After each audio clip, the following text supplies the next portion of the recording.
Hi hello नमस्कार good evening. कशा आहात सर्वजण? मस्त मजेत ना? मी क्रांती आणि क्रांतीवीर ब्लॉग्समध्ये तुम्हा सर्वांचे खूप खूप स्वागत करते. चला तर मग आज आपण व्हेज थाळी बनवूयात. तर त्यासाठी काय करायचं, सर्वात अगोदर आपण घ्यायचे आहेत 2 कुकरमधले डबे. तर एकामध्ये काय करायचं, 1 टोपण एवढी डाळ टाकायची. तुम्ही माप कशाचंही घेऊ शकता, वाटी प्लेट कशानेही घेऊ शकता, ग्लासने देखील घेऊ शकता, पण मी इथे एका छोट्या टोपणानंच घेते. तर 1 टोपण एवढी मी मसूर डाळ घेतलेली आहे आणि 1.5 टोपण तांदूळ घेतला आहे. कोलम तांदूळ आहे, हा कोलम राईस आहे. आणि दोन्ही छान असं धुवून घ्यायचं आहे. 3-3 पाण्यानं दोन्ही धुवून घ्यायचं आहे. व्हिडिओमध्ये दिसत आहे त्याप्रमाणे धुवून घ्या. मग काय करायचं, धुवून झाल्यानंतर यामध्ये कांदा घालायचा. डाळीमध्ये ना कांदा घालायचा, एक बारीक चिरलेला, आणि 1 टोमॅटो देखील घालायचं आहे, पण बारीक चिरूनच घालायचं आहे. आणि मग यामध्ये घालायचं पाणी. आणि इकडे काय करायचं, थोडंसं तेल, आणि तेल कडकडीत गरम झाल्यावर त्यात थोडी जिरे मोहरी घालून त्याचा तडका या तांदळामध्ये टाकायचा. आणि मग यामध्ये घालायचं पाणी, म्हणजे आपला जिरा राईस तयार होतो. आणि आता हे दोन्ही डबे कुकरला लावायचे. आणि अगोदर यामध्ये मीठ घालायचं आहे, दोन्हीमध्ये देखील मीठ घालायचं, आणि डाळीमध्ये थोडीशी हळद देखील घालायची आहे. आणि मग आता डबे घ्यायचे कुकरला लावून, आणि कुकरच्या 3 शिट्ट्या होईपर्यंत वाट बघायची. पण तोपर्यंत वाट नाही बघत बसायचं, तोपर्यंत कांदा छान कापून घ्यायचा आहे. कुठल्याही आकारात तुम्ही कांदा कापू शकता. तर कांदा कापून हे असा एक त्याची पाकळी देखील काढून तुम्ही टाकू शकता. मी त्याची एक पाकळीच काढली आहे. तुम्ही पाहू शकता कांद्याची एक पाकळी काढून झाली आहे. मी तव्यावर कांदा टाकला आहे, आणि आता तव्यावर कांदा छान असा भाजला जात आहे.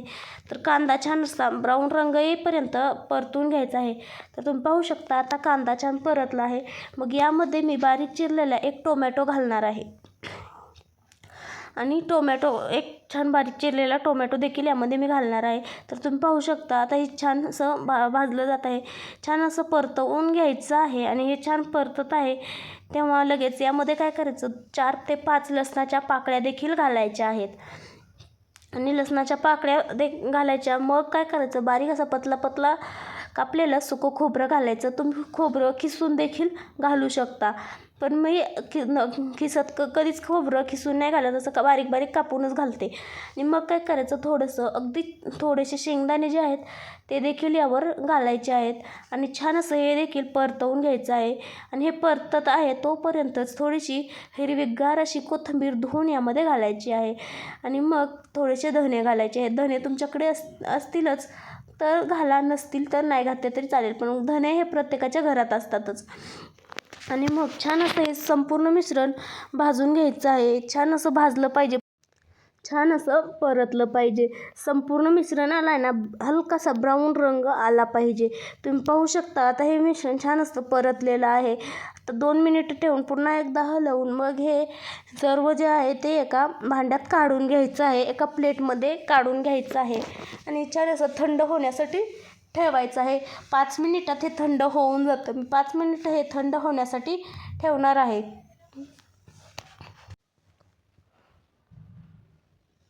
आता तुम्ही पाहू शकता संपूर्ण मिश्रण जे आहे ते थंड झालेलं आहे. मग हे संपूर्ण मिश्रण मी एका मिक्सरच्या भांड्यात काढून घेतलं आहे. आणि यामध्ये थोडंसं पाणी घातलं आहे, कारण पाणी घालूनच ही पेस्ट छान बनते. आता ग्रेव्ही छान अशी तयार झालेली आहे. तुम्ही म्हणाल ग्रेव्ही हिरवी हिरवी कशी झाली, तर मी यामध्ये कोथिंबीर घातली होती त्यामुळे ग्रेव्ही हिरवी झाली होती, पण काही हरकत नाही, छान लागते. तर चला आता आपण भाजीला फोडणी देऊन घेऊ. त्यासाठी कढई ठेवायची गॅसवर, त्यामध्ये टाकायचं तेल छान असं कडकडीत गरम झालं की 2 छोटे छोटे तेजपान यामध्ये घालायचे. मग लगेच जिरं देखील घालायचं. जिरं फुलत आहे तोपर्यंतच हे आपण जे मिश्रण केलं होतं, मिश्रणाची जी पेस्ट बनवली होती, जी प्युरी बनवली होती, ती यामध्ये घालून घ्यायची आहे.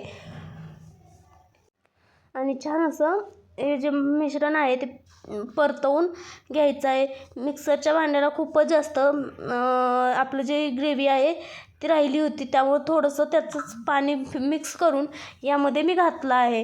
तरीसुद्धा त्याला अजूनही खूप जास्त अशी ग्रेव्ही राहिली आहे, तर ती देखील मी यामध्ये घालणारच आहे.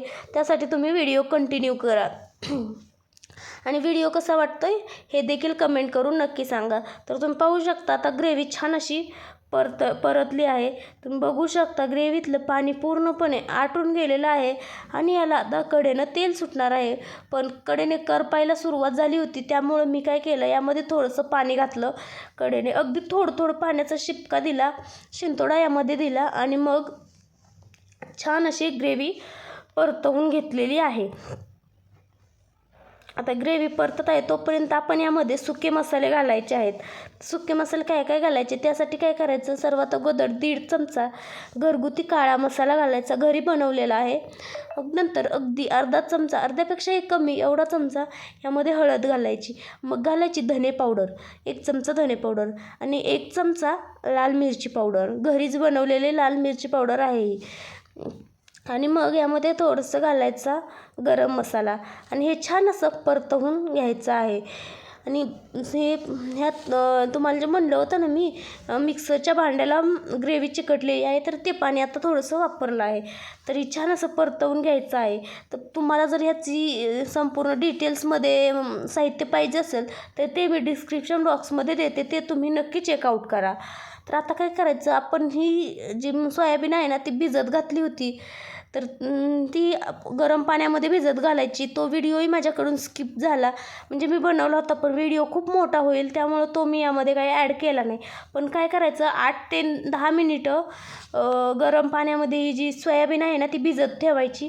छान भिजते आणि मग यामध्ये घालताना काय करायचं, अगदी कचकटून संपूर्ण पाणी काढून घ्यायचं आणि मगच ती यामध्ये घालायची आहे आणि ती छान अशी परतवायची. जी ग्रेव्ही आहे आपली, ती ग्रेव्ही या संपूर्ण सोयाबीनला लागली पाहिजे.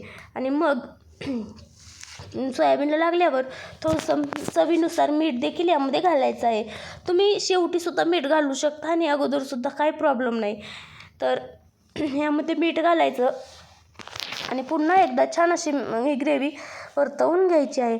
आणि मग यामध्ये घालायचं आहे पाणी. पण लक्षात ठेवा, पाणी यामध्ये गरम घालायचं, गार पाणी नाही घालायचं. जर तुम्ही गार पाणी घातलं तर याची चव बिघडू शकते, त्यामुळं गरमच घालायचं.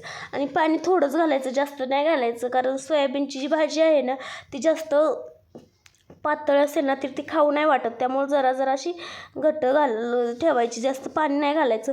आणि तुम्ही आता पाहू शकता सोयाबीनला हळूहळू उकळी येत आहे. तुम्ही पाहू शकता शेवटी किती छान अशी उकळी याला आलेली आहे आणि आपली सोयाबीनची भाजी जी आहे ती आपली तयार देखील झालेली आहे. मी मध्ये व्हिडिओ खूप जास्त स्किप केला आहे, तर कमी गॅसवर ठेवली होती, तर पूर्ण शिजली आहे.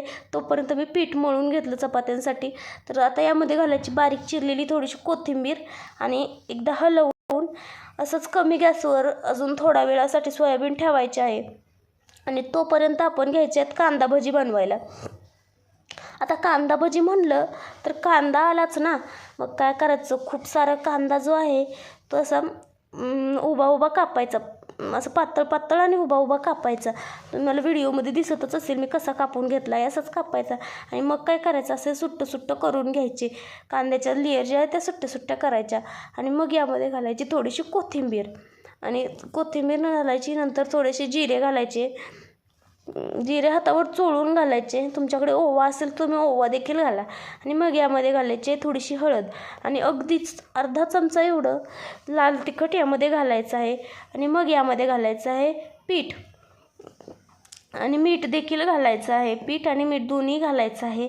आणि मग छान असं यामध्ये मीठ घालून छान असं हे कोरडंच काय करायचं, अगोदर मिक्स करून घ्यायचं आहे. म्हणजे कसं कोरडं मिक्स केल्यावर हे मिश्रण संपूर्ण एकत्र होऊन जाईल. आधीच पाणी ओतलं तर ते एकीकडे तिखट एकीकडे खारट असं होऊ नये म्हणून अगोदर हातानंच सुकंच हे मिक्स करून घ्यायचं. आणि मग यामध्ये घालायचं थोडं पाणी आणि थोडं पाणी घालून छान असं हे हलवून घ्यायचं. छान असं हातानेच मिक्स करायचं. तुम्हाला हाताने जर तुमच्या हाताला जास्त चिकट वाटत असेल तर तुम्ही चमच्याच्या साहाय्याने देखील हे पीठ मळू शकता किंवा पीठ भिजवू शकता. तर मी हातानेच घेतलं आहे, कारण हातासारखं कशानेच होत नाही, चमच्याने वगैरे जास्त चांगलं होत नाही, गुठळ्या होऊ शकतात. त्यामुळे मी हातानंच घेतलं आहे. तुम्ही पाहू शकता त्याला जास्त चिकटलं देखील नाही. आणि आता छान असं पीठ मळून झालं आहे आणि सोयाबीनची भाजी देखील छान झाली आहे, तुम्ही पाहू शकता. आता कढईमध्ये कढईमध्ये खूप सारं तेल ओतायचं आणि मग तेल छान कडकडीत गरम होऊ द्यायचं आणि तेल गरम झालं की मग यामध्ये घ्यायचे पापड तळायला. मी इथे 4च पापड घेतले आहेत, जास्त पापड नाही घेतले. 4 पापड घ्यायचे आणि छान असे पापड भाजून घ्यायचे, तळून घ्यायचे आहेत. सगळीकडून पापड सारखाच तळला पाहिजे. तुम्ही पाहू शकता व्हिडिओमध्ये दिसत आहे त्याप्रमाणे. पण मी संपूर्णच पापड आता तळताना नाही दाखवत, कारण जर तसं दाखवलं तर व्हिडिओ खूपच मोठा होऊ जाईल. त्यामुळे मी अगदी थोडंच दाखवत आहे, तुम्ही समजून घ्या. तरी देखील आपला व्हिडिओ खूप मोठा झाला आहे, पण खूप माहितीपूर्ण आहे, त्यामुळं स्किप करू नका, पूर्ण बघा.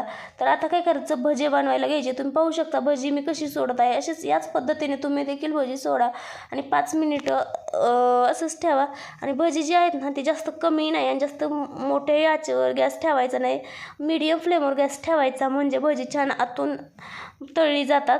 तर तुम्ही पाहू शकता भजी किती छान झाले आहेत आणि मस्त असे भजी तळायचे आणि संपूर्ण भजी तळून मग नंतर काढून घ्यायचे. भज्यांचा रंग देखील तुम्ही पाहू शकता, अगदी अप्रतिम असा याचा रंग आलेला आहे. आता काय करायचं माहिती आहे का, खीर बनवायला घ्यायची. मला याची खीर बनवायची आहे, शेवयांची खीर बनवायची आहे. त्यासाठी काय करायचं आहे, ते ड्रायफ्रूट्स तळून घ्यायचे.